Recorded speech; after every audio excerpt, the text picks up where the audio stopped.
제가 오늘 여러분한테 사진들을 좀 보여드릴 건데요. 이 사진을 보고 여러분의 기억 속에 얼마만큼 남아있는지가 되게 궁금해요. 한 번쯤 분명히 보셨을 법하기도 한데 이 기억에서 잊혀지실 수도 있거든요. 근데 제가 말씀을 드리면 맞다 라고 생각이 나시는 분들도 있을 거예요. 혹시 이 사건 기억하시는 분들 계실까요? 그렇게 오래된 건 아니에요. 작년인데 2023년입니다. 이게 대한민국 천안파출소에서 있던 일이에요. 이게 영상이 뭐냐면 검은 옷을 입은 애가 경찰한테 욕설을 해요. 수갑 풀어요. 나랑 맞짱 뜰래요? 하면서 막 욕을 하고 발길질을 해요. 경찰을 차요. 근데 경찰이 하지 말아라. 아무것도 못해요. 얘가 왜 검거가 됐냐면 택시를 탔는데 택시 요금을 내지 않아서 기사님이 신고해서 그래서 잡힌 거예요. 택시 기사님에게 1차 피해를 줬고요. 검거가 되고 나서 공권력이잖아요. 공권력 앞에서 똑같이 그러는 거예요. 이런 걸 우리가 뭐라고 부르냐면 무법이에요. 무법. 근데 얘는 지금 이 이후에 어떤 일이 발생됐냐면 경찰이요 수갑을 풀어줍니다. 탁 탁 가. 왜냐면 얘는 촉법소년이거든요. 저는 그때 당시에 이 영상을 보고 촉법소년이라는 말을 이렇게 이해했어요. 무법소년이구나. 누군가는 그런 표현을 해요. 나이가 어려서 실수하는 거다. 철이 없는 거다. 근데 그 철없다라는 기준이 대한민국의 이 법치국가에 살면서 경찰관 안 무서운가요? 사실 우리가 경찰서에 갈 일도 없고 경찰관을 볼 때도 좀 뭔가 그래도 우리가 운전을 하다가도 경찰차가 따라오면 내가 뭐 잘못했나? 라는 생각이 드는 것처럼 어느 정도 그 공권력에 대한 생각을 갖고 살고 있는데 근데 진짜 이거는 거의 무법이에요. 저는 그때 당시 무법소년이라고 불렀어요. 법이 없다. 자, 이게 그 첫 번째 사진입니다. 그럼 두 번째 사진을 한번 좀 보여드릴 건데요. 아마 이것도 기억이 나시는 분들도 있을 것 같습니다. 사진 강렬하죠? 저 모자이크 된 게 설마 내가 생각하는 그건가? 근데 그게 정답입니다. 그 손가락입니다. 이게 2021년에 있었던 일인데요. 이게 경기도 안산입니다. 외제차인 벤츠 차량을 훔쳐가지고 달아나 잡힌 거예요. 그래서 경찰서로 연행이 되는 과정인데 취재진들이 나와 있었죠. 찍고 있는데 취재진들을 보자마자 여러분이 생각하시는 그 행동을 합니다. 아무렇지 않게요. 뻔뻔해요. 그리고 얘네들은요 경찰서에 들어가서 조사받고요. 그리고 또다시 풀려났습니다. 왜냐면 촉법소년이어서요. 벤츠여서 문제가 아니고요. 차량을 훔치고 차량을 운전했어요. 누군가가 피해자가 또 나타날 수도 있던 상황인데도 불구하고요. 어떠한 죄의식도 없어요. 그래놓고 나서도 자신이 저지른 범죄 행위에 대해서 떳떳해요. 왜? 난 촉법이니까. 이 나라가 아무것도 나한테 못할 거니까. 이걸 알고 있는 거죠. 제가 그냥 뭘 절도했다, 그냥 경찰한테 덤볐다, 이런 얘기로만 말씀을 드리면 별게 아니지 않을까라고 생각하실 수도 있는데요. 우리나라에 그런 이야기들이 있어요. 이 사건도 작년에 발생했죠. 아버지가 사망을 했습니다. 해서 부모님 대신에 고모랑 할아버지가 이 아이를 키웁니다. 학교까지 매번 등원시키고 데려와주고 밥도 다 해주고 진짜 그냥 엄마처럼 대해줬어요. 근데 얘가 그 40대인 고모를 흉기로 찔러서 살해합니다. 그 이유가 뭔지 아세요? 게임 못하게 한다고요. 게임 못하게 하니까 그게 이유예요. 순간 욱해서 그냥 칼로 찔러 살해한 거예요. 얘요? 풀려났습니다. 왜? 이거 살인죄거든요. 살인인데 얘는 촉법소년이기 때문에 끝난 거예요. 제가 오컬트 스토리라는 컨텐츠를 2017년부터 쭉 진행해 왔어요. 항상 그때 그런 이야기를 했습니다. 외국에서 발생되는 사건들이 그 범주가 시간이 지나면 우리나라도 그런 범행들이 점점 확대되는 추세를 보인다. 제가 2017년에 가장 많이 했던 얘기가 마약이었죠. 그거 진짜 조심해야 된다. 들어온다. 우리나라 마약 청정국가 아니다. 전 그걸 2017년 때도 늘 얘기를 했었어요. 근데 지금 와서 보게 되면 여러분들 어떤 사태가 발생했는지 아시죠? 그때 당시만 해도 우리나라의 생각은 부자만, 뭔가 좀 권력 있는 사람들만 하는 거지 전 그때도 아니라고 했거든요. 많이 이미 뿌리를 내렸다고. 지금은 말할 것도 없죠. 그리고 제가 그때 당시에 어떤 범죄 행위에 대해서 얘기를 되게 많이 했냐면 이 촉법소년들의 범죄였어요. 이게 외국에서도 난리였었어요. 그때 당시에 이거 그 지역에 그 나라에 사시는 분들은 기억하실 수도 있는데 2017년도 18년도 이때쯤에 영국의 가장 큰 문제, 미국도 좀 있었는데요.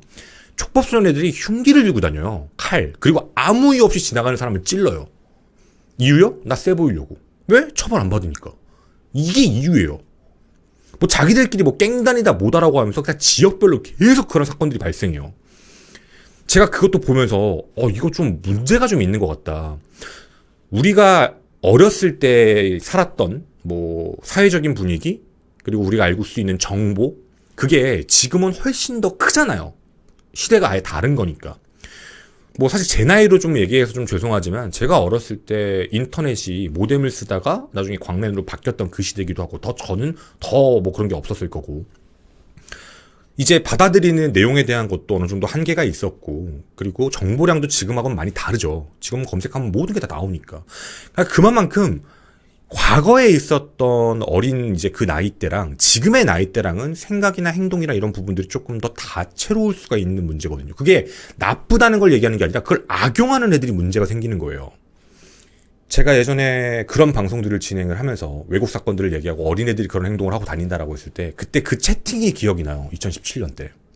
야, 촉법소년 써가지고 청부살인도 하겠다. 네, 외국에 있었습니다. 그럼 우리나라는 없을까요? 뭐 살인까지요? 근데 살인까지는 아직 얘기할 수 없죠. 뭐 아직 그게 나온 게 아니니까. 근데요. 범죄는 늘 진화하고 발전합니다. 2022년으로 가보도록 하겠습니다. 이거 어디라고 생각이 드세요? 딱 보면 대충 여기 굉장히 돈이 많을 것 같다. 돈이 될 만한 게 많을 것 같다. 또 하나 있습니다. 두 곳은요. 같은 대전이고요. 한 곳은 대전 중구, 한 곳은 대전 유성구입니다. 근데 여기가요, 하루씩, 하루 편차로 털려버려요. 얼굴 가리고요, 장갑 끼고 망치 들고 들어와가지고 깨부신 다음에 귀금속을 다 훔쳐가요. 그걸 훔쳐가는데 걸린 시간은요, 1분 남짓입니다. 와, 엄청나죠? 마치 진짜 뭐 경제적으로 어려운, 말도 안 되는 핑계지만 대부분 핑계가 그렇게 나오니까 성인 범죄자들이 저질 것 같은 행동이죠. 얘네 싹 잡았거든요. 얘네 촉법소년입니다. 처벌이요. 안 받았죠. 그럼 우린 또 그런 생각이 들어요. 지금 라이브 채팅창에도 나오는데 그럼 어차피 못 팔 텐데. 예. 팔기 어렵죠. 이거 촉법소년 애들이 지들끼리 했을까요? 아니요. 윗대가리가 있었어요. 오토바이 사줄게. 용돈 줄게. 너희들 가서 하고 와. 너희들 안 잡혀. 만약에 잡히면 한 가지만 명심해. 너희들은 처벌 안 받아. 너희는 촉법이니까. 우리 선배, 형들 이름만 얘기하지 마. 그럼 모든 게 깔끔하게 끝나. 조직이었습니다. 범죄 조직을 만들어서요. 당시에 이제 촉법이 아닌 선배 뭐 고등학생 애들, 중학생 애들, 뭐 좀 선배들이죠. 걔네들이 조직도를 만들어가지고 촉법소년 애들을 데리고 온 다음에 뭐 오토바이도 주고 돈도 주고 뭐도 하고 하면서 이걸 시킨 거예요. 그리고 얘네들이 이 짓을 저지른 겁니다. 여러분 근데 이거 범죄가 진화했죠. 제가 말씀드리고 싶은 건 뭐냐면 촉법이 미친 거 아니야? 무법인데? 근데 이게 시간이 지나니까 뭐 살인사건 간간히 우리 눈에 보입니다. 제가 예전 2017년 때 했던 그 조직적인 범죄 행위들 있죠. 그때 어떤 시청자분이 걱정했던 야 저걸로 살인 저지르면 청부살인하면 죄 안 받겠네? 그런 느낌처럼 지금 이 사건은 조직이에요. 처벌을 받을 수 있는 누군가가 자기가 그 형사적 처벌을 받을 수 있으니까 촉법소년을 시켜가지고 그 촉법소년에게 범죄를 저지르게 시킨 다음 그런 다음에 만약에 검거가 된다 하더라도 넌 처벌받지 않아. 그러니까 너 마음대로 해도 돼.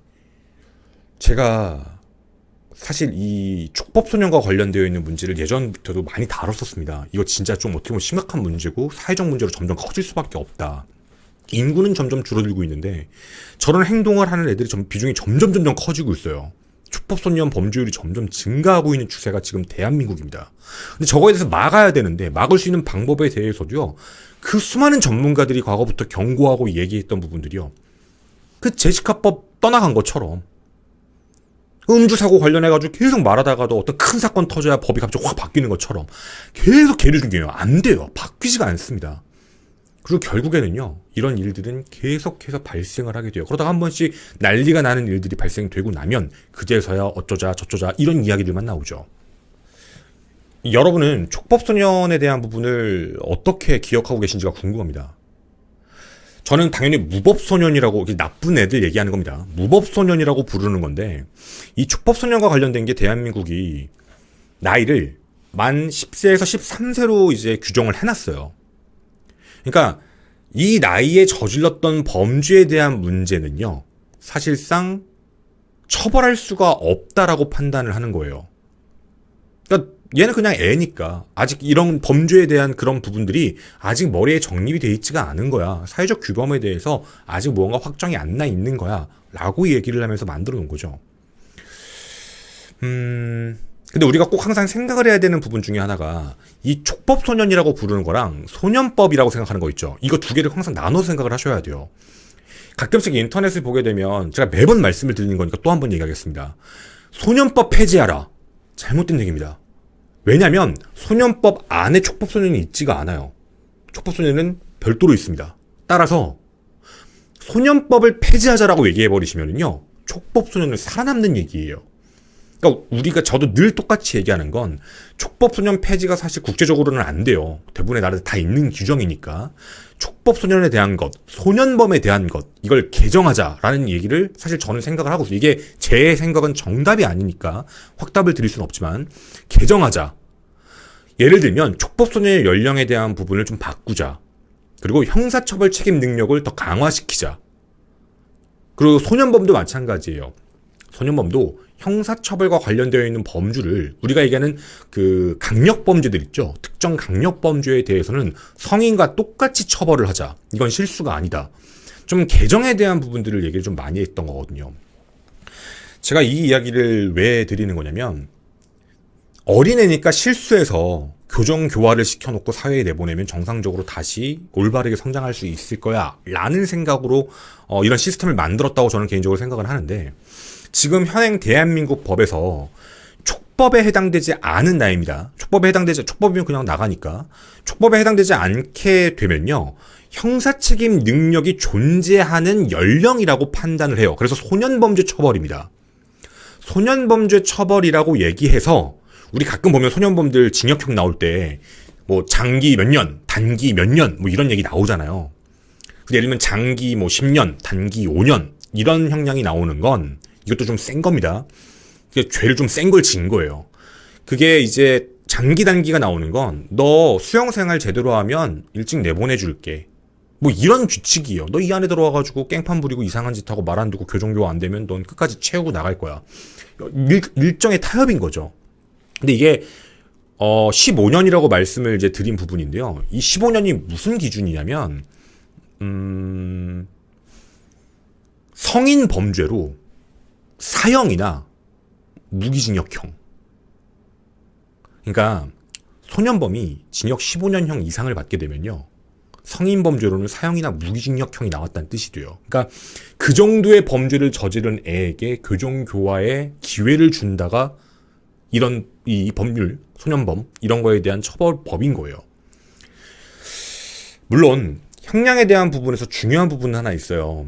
우리가 얘기하고 있는 특정 강력범죄에 해당할 때, 특정 강력범죄에 해당할 때는 15년이 아니라 최장 20년까지 처벌할 수 있게 되어 있습니다. 그게 이제 진짜 사형 무기징역이에요. 쉽게 얘기하면.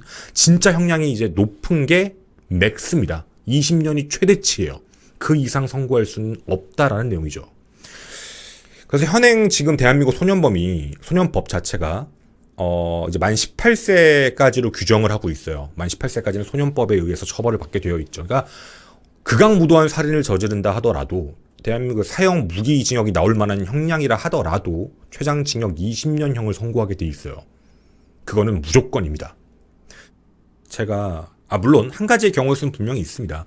18살, 그러니까 우리나라 법을 또 보면요, 17살까지 있죠. 17세까지는 사형이나 무기수의 범죄를 저지르는 일반 성인 기준에 그러면은 20년이 맥스인데 18살부터는 또 바뀌어요. 18살에는 임의 감경이라고 하는데 재판부의 재량에 따라 무기징역을 때릴 수도 있어요. 18살은. 그러니까 그건 재판부의 문제인 거지. 뭐 다른 건 이제 알 수는 없는 그런 거죠. 자, 그러면요. 제가 오늘 이런 좀 이야기를 드린 이유가 사실 있습니다. 촉법소년 얘기를 하면서 촉법소년에 대한 부분, 소년범에 대한 이야기를 여러분한테 이렇게 말씀을 좀 드려놨는데요.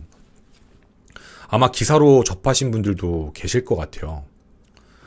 얼마 전 대법원에서 확정 판결을 내린 한 사건이 있습니다. 자신의 친모를요, 끔찍하게 살해한 중학생에게 선고한 거죠. 징역 20년입니다. 왜 20년인지가 느낌이 이제 오세요? 징역 20년을 왜 줬을까요? 소년범인 거예요. 그리고 특정 가중범죄죠. 처벌 좀 센 거. 맥스가 뭐죠? 이게 일반 범죄였으면 사형이나 무기징역형이 나와야 되는데 일반 성인이면 얘는 소년범이기 때문에 맥스로 때릴 수 있는 게 우리나라는 20년까지라서 얘는 20년이 뜬 거예요. 그 대법원 확정 판결이 났습니다.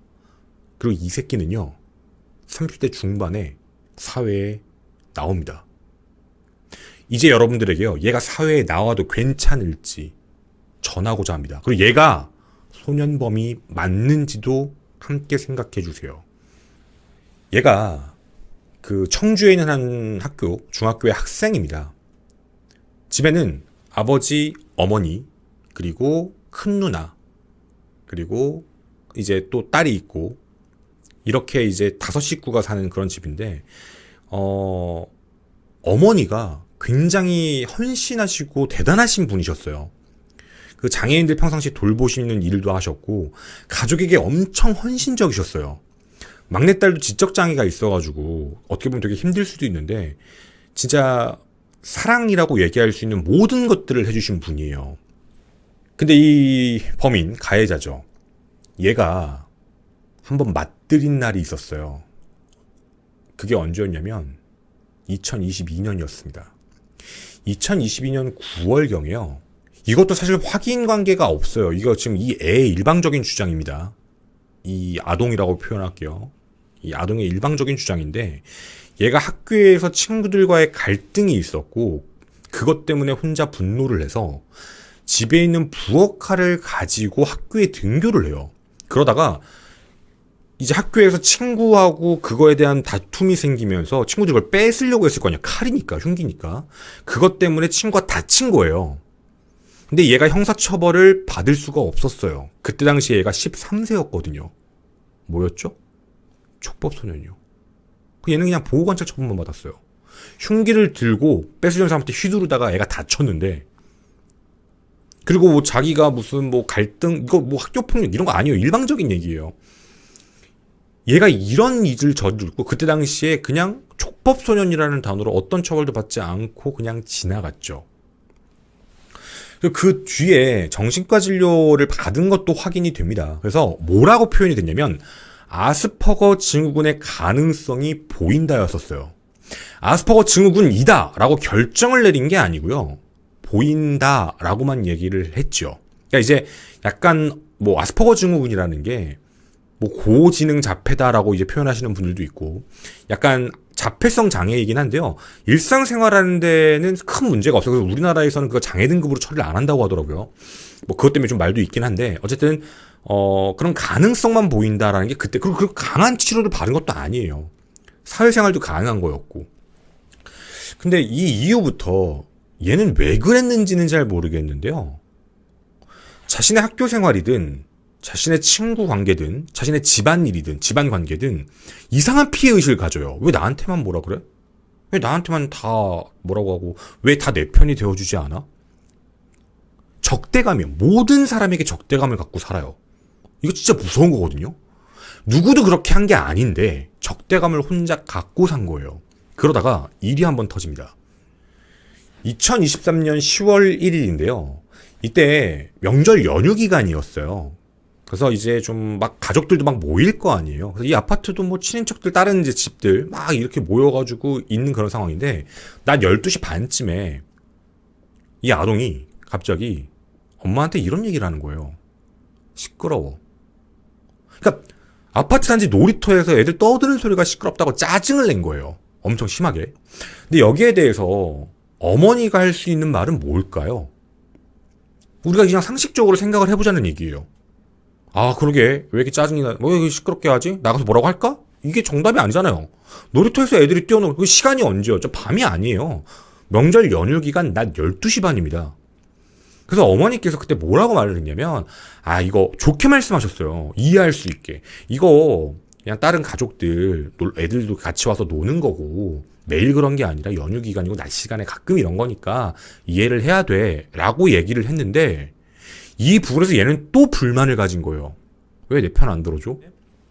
그날 오후에 그 뒤에 가족들끼리 명절 연휴였으니까 식사를 하러 가자, 밥을 먹으러 가자라고 했는데 얘가 안 간다 그래요. 안 갈 거다.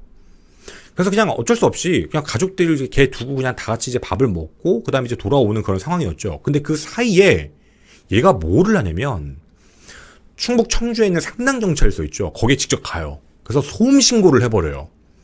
근데 이제 어린애가 와서 신고를 했으니까 보호자에게 연락을 해야 되잖아요. 그래서 어머니에게 신고 사실에 대한 통보를 전달을 해줘요, 경찰이. 어머니 입장에서는 이걸 이렇게까지 해야 되나 해서 당연히 얘기를 할 수 있는 문제였잖아요.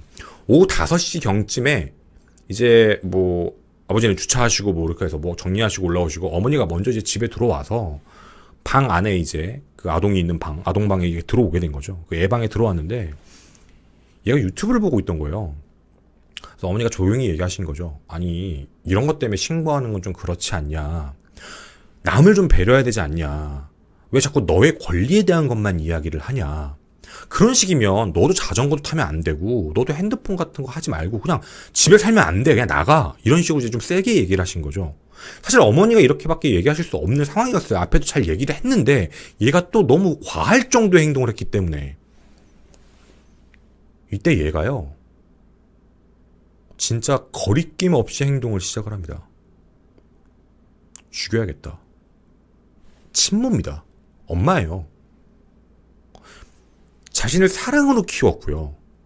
평상시에 뭘 이상한 짓 한 게 아니라 정말 사랑으로 키우신 분인데 죽여야겠다 라고 생각을 하고 바로 주방으로 갑니다. 어머니는 마음이 아프시죠. 그래서 그 아들 방에 그냥 앉아 계셨던 거예요. 주방에 가가지고 부엌에 있는 칼을 꺼내고요. 들어와서 아무것도 없어요. 무방비 상태에 있는 어머니를 공격을 하는데 복부, 가슴, 머리, 등 그냥 마구잡이로 공격해요. 총 28번 찌릅니다. 이거 우리가 사건에서 얘기할 때 오버킬이라고 많이 표현하죠. 중학생이에요. 중학생이 자신의 친어머니를 상대로 그런 공격을 한 거죠. 그리고 얘가 무슨 짓을 또 하냐면 어머니가 도망쳐서 거실로 나와요. 이제 돌아가시는 상황이잖아요. 좀 있으면. 그대로 두고요. 그 흉기 칼 그리고 핸드폰 그리고 한 가지를 더 해요. 전화선을 끊어버려요. 이게 얘가 저지른 짓이에요. 집 전화선을 끊어버리고 그 다음 밖으로 나갑니다. 그리고 이제 밖에 이제 같이 나갔다가 돌아오신 몇 분 뒤에 돌아오신 아버지가 이제 그 상황을 보고 이제 빨리 앰뷸런스 불러서 이제 병원으로 가셨는데 결국에는 돌아가셨어요. 이거 살인사건입니다. 정말 끔찍하게 무방비 상태로 친아들에게 당한 일이에요. 근데 이거 진짜 어이없죠. 이 상황 자체도 말도 안 되는 생각일 거다라고 생각이 드실 거예요. 근데 얘에 대한 심리검사 결과표를 저희가 확인을 해봤거든요. 얘가요. 첫 번째, 일단 애가 어린 나이니까 우리가 얘기하는 사이코패스 검사, PCR 검사를 받지는 못했어요. 14살이어가지고. 근데 얘에 대한 심리 결과를 저희가 확인을 해봤는데 죄책감과 반성이 없고 양심의 가책이 결핍되어 있다. 반성을 안 해요. 둘, 인지적인 사고 왜곡이 두드러져 피해의식이 매우 높다. 실제로 벌어지지 않은 일에 대해서 자기 혼자 피해의식만 있는 거예요. 셋, 이런 말을 합니다. 출소 후에도요. 자기가 나가면 사회 전반에 강한 불만을 가지고 있고 복수에 집착해서 불특정 다수를 향한 이상 동기 범죄 가능성이 있어 재범 위험성이 높다. 이게 심리 결과예요. 그리고요. 넷, 어머니가 돌아가셨잖아요. 이 정신머리 똑바로 박힌 새끼면 나중에라도 그 인간 새끼라면 그래도 적어도 후회라도 하고 반성해야 되는데 뭐라고 얘기하냐면 엄마 탓이다. 자기는 잘못한 거 없다. 재판이 진행되는 상황 속에서도요, 계속 얘는 자긴 죄가 없다고 얘기해요. 그리고요, 얘는 사안에 대한 심각성이나 잔혹성에 대한 거에 아무런 관심이 없어요. 인지 자체를 못해요. 그리고 타인의 감정을 공감하는 능력도 없어요. 이런 걸 우리가 대부분 반사회적 인격장애라고 불러요. 물론 감정은 할 수 없지만 이런 표현 자체가. 그리고 앞서 말씀드렸던 대로 자신한테 친구들이 괴롭힌다라는 이유로 흉기를 갖고 다녔잖아요. 근데 이게 진위 여부가 확인이 안 돼요. 진짜 그런 일이 있었는지 없었는지. 이거 재판부가 확인한 내용입니다. 진위 여부는 판단이 안 되는데 그 행동에 대해서도 반성을 안 해요. 그러면서 그 사건 당시에 아버지와 어머니가요, 피해 학생, 그 칼 흉기 휘둘러가지고 했던 피해 학생을 편든다는 이유로요, 자신의 부모님을 원망했다고 얘기를 해요. 진짜 이상한 얘기죠. 진짜 웃긴 게, 이 애새끼 얘가 경찰에 잡혀가지고 조사받을 때 경찰한테 얘가 뭐라고 했는 줄 아세요? 자기를 괴롭혔다고 얘기했던 중학교 그 친구 학생들이 있죠. 걔네들 이름 얘기하면서 걔네 죽여달라 그래요, 경찰한테. 이게 말이 되는 얘기냐고요. 죽여달라고. 그러니까 얘는 사건을 일으키고 나서 그 뒤에도요, 그냥 브레이크가 없어요. 얘는 그냥 뭐 뒤돌아보는 것도 없고 그냥 계속 공격적인 성향만 보여요. 여기서 끝나는 게 아닙니다. 여기가 제일 소름이 돋았는데요. 마지막입니다. 얘 특징 7번째. 얘 정신감정 의뢰를 받게 돼요. 당연히 재판부는 당연히 해야죠. 변호인이 그렇게 얘기를 하니까. 정신감정 때문에 그 병원에 입원해서 조사를 받고 있는데 얘가 뭐라고 얘기했는지 아십니까? 나 촉법소년에서 처벌 안 받아. 얘가 한 얘기예요. 얘 왜 촉법소년 들먹일까요? 경험이 있거든요.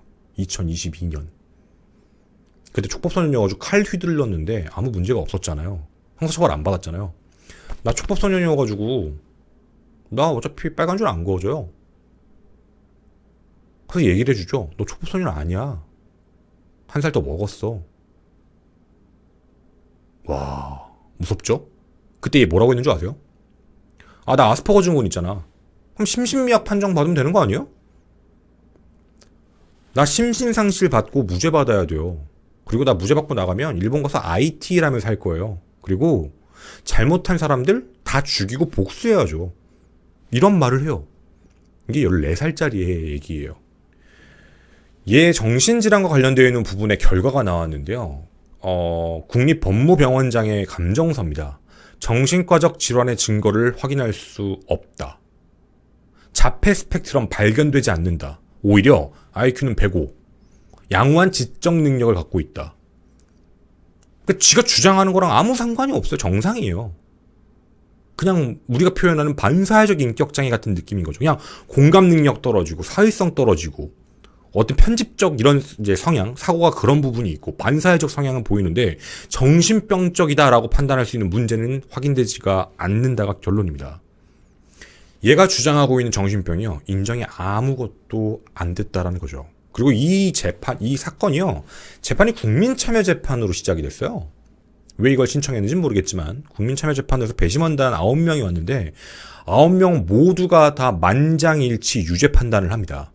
근데 여기서 중요한 게 하나 있어요. 이게 기사가 좀 잘못 나갔는데 기사들을 보다 보면은 8명은 징역 20년 혹은 무기징역이라고 써 있고요. 1명은 장기 15년, 단기 7년. 그 9명 중에 모두가 유죄라고 판단했고 8명과 1명으로 나뉘어서 1명만 장기, 단기 어떤 뜻인지 앞에서 들어서 기억나시죠? 소년범 저질렀을 때 장기 15년, 단기 7년. 나머지 8명이 징역 20년 또는 무기징역인데 이제 우린 알아요. 무기징역은 삐빅 틀렸습니다. 18세만 가능한 거예요. 그러니까 이건 기사가 잘못 나온 겁니다. 8명 모두가 다 이 나이에 받을 수 있는 소년범 최고 형량인 20년을 때린 거예요. 이거 앞에서 드린 얘기 때문에 이제 이해가 가시죠? 그 보도가 잘못 나간 거예요. 무기징역형을 선택할 수는 없어요.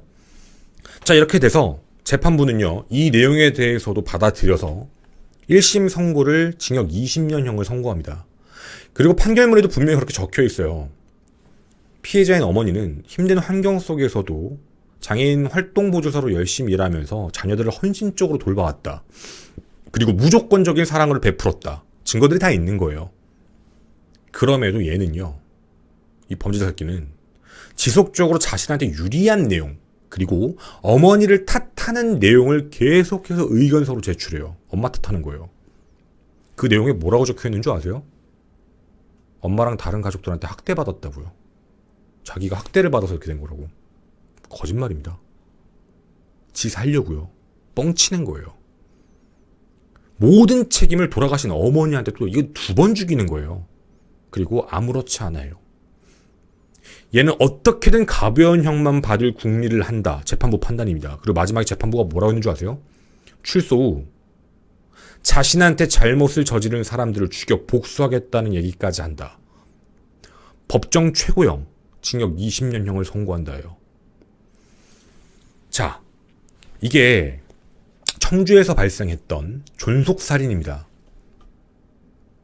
14세, 14살짜리가 저지른 범행이에요. 징역 20년형 나왔죠. 얘 34살에 출소합니다. 자, 이제 여러분한테 한번 질문을 들어볼게요. 얘 정상적인, 그러니까 얘가 애로 보이세요? 제가 아빠는 아동 애라고 표현했어요, 일부러. 여러분 애라는 느낌이 드세요? 성인들보다 더 악랄하다라는 느낌 안 드세요, 혹시? 그것도 하나 여쭤볼게요. 이게 교정교화가 될까요? 징역 20년형이죠. 대한민국에서 때릴 수 있는 최고 형량이에요. 근데 그 20년을 성인 범죄로 돌리면 뭐죠, 이 형량? 사형 또는 무기징역형이에요. 근데 얘는 34살에 출소해서 나오게 됩니다. 교정교화가 될까요? 안 되면? 남은 가족들은요? 얘 출소하면 누구한테 가죠? 남겨진 가족한테 가요. 찾아가겠죠.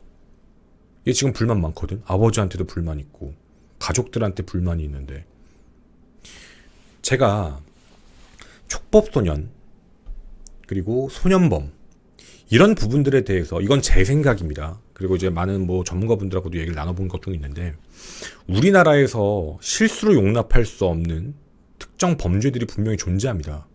가중처벌하는 범죄들이 존재하죠. 저는 그거에 한해서만큼은 실수라고 보지 않아요. 그런 거에 한해서만큼은 소년범이 아니고요. 걔는 그냥 범죄자다 라고 판단해 줬으면 좋겠어요. 교정교화의 가능성이 떨어지는 거, 나이가 어리다고 100% 교정교화되는 거 아니에요. 그런 애들 나중에 풀어주면 또 다른 피해자가 발생할 가능성을 배제할 수가 없어요. 저는 이런 부분을 좀 생각을 해주시길 바란다라는 입장입니다. 촉법소년이요, 그런 얘기 있어요. 촉법소년 나이를 하향화시킨다고 해서 실제로 범죄율이 감소하는 건 아니다 라는 이야기들이 있습니다. 네, 외국 통계들 보니까 그렇더라고요. 제가 알기로 영국이 촉법소년 그게 제일 낮은 걸로 알고 있어요. 나이가 9살인가? 하여튼 10살인가 하여튼 되게 낮은 걸로 알고 있고요. 그런 부분들에 대해서 부정하진 않습니다. 근데요, 피해자의 입장들을 생각해 주셨으면 좋겠어요.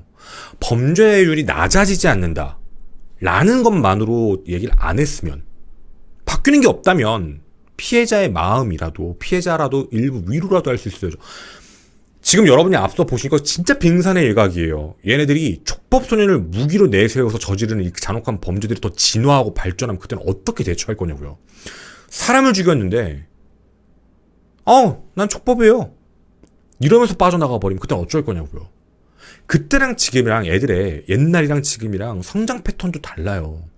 요즘에도 잘 먹기도 하고 영양소도 충분히 들어오고 막 이러다 보니까 저는 이런 부분들도 분명히 우리나라에 맞춰서 고민을 좀 해봐야 될 필요가 있다고 생각을 합니다.